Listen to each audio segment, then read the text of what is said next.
my subject is Limitless. My title is God's Limitless Love, Miracles in Life. So, what is limitless? Well, God's love.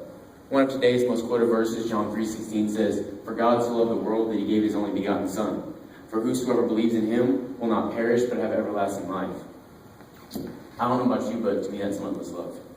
C.S. Lewis said he died not for men, but for each man. If each man would have been the only man made, he would have done no less. Meaning Christ gave his life personally for each of us. Even if you were the only man made, he would have died to reconcile you to God. We yearn for Jesus and the Father that we see within him. We seek his face to feel his love and be changed forever.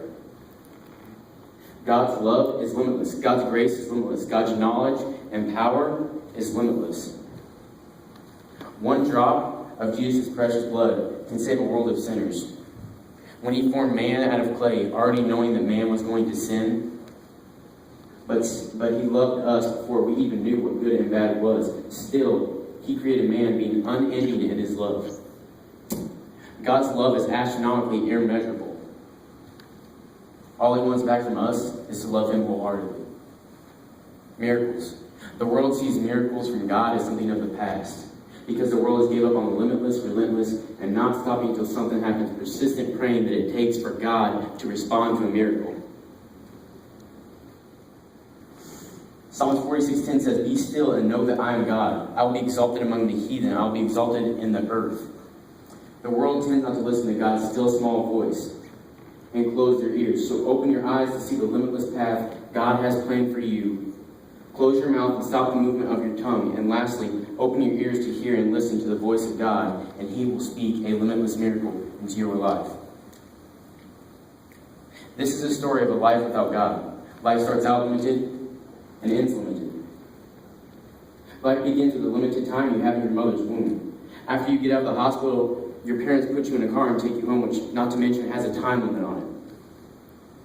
When your parents put you to bed, they have a limited amount of sleep they get before you wake up. Growing up and actually knowing what's going on, you find out that everything is limited. Your day is limited. Playing with your friends is limited. The money you have does not grow on trees. That is also limited. After your limited childhood passes, you think, well, finally I can get out of this place that is so limited, but you end up finding out that your job gives you a paycheck that has a limit on it, that doesn't have the limit on it for you to pay your bills. You also find out that when you get married, there's a limited amount that you listen to your wife when she yells or nags at you. Then when you and your wife have a child, you find out that there is a limited amount of time you have to sleep. And when your child grows up into adulthood, you find out that there is a limited amount of time you get to see them. And you think, well, I thought when I started living on my own that I would have no limits on my life. But I have the same limits I did when I was a kid, and more limits on top of those limits. And you think, I wish I was a kid again. But it's too late. Your time is up. You get old and you die, and this life cycle starts all over again with your children. Colossians 3:4 says, when Jesus is your life, appears, and you also will appear with him in glory. Jesus Christ is your life, he's your life, and he's your life. We just have to accept him, and our lives will be limitless.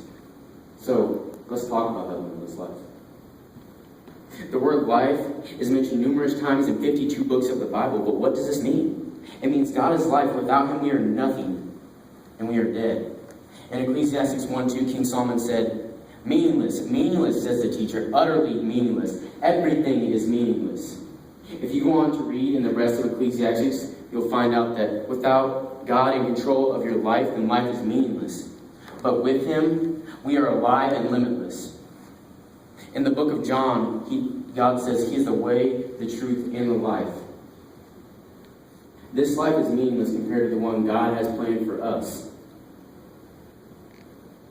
There are plenty of things that are limited, but one thing is true. God is limitless, and he offers you a life that is limitless. The only thing now is, which life do you choose?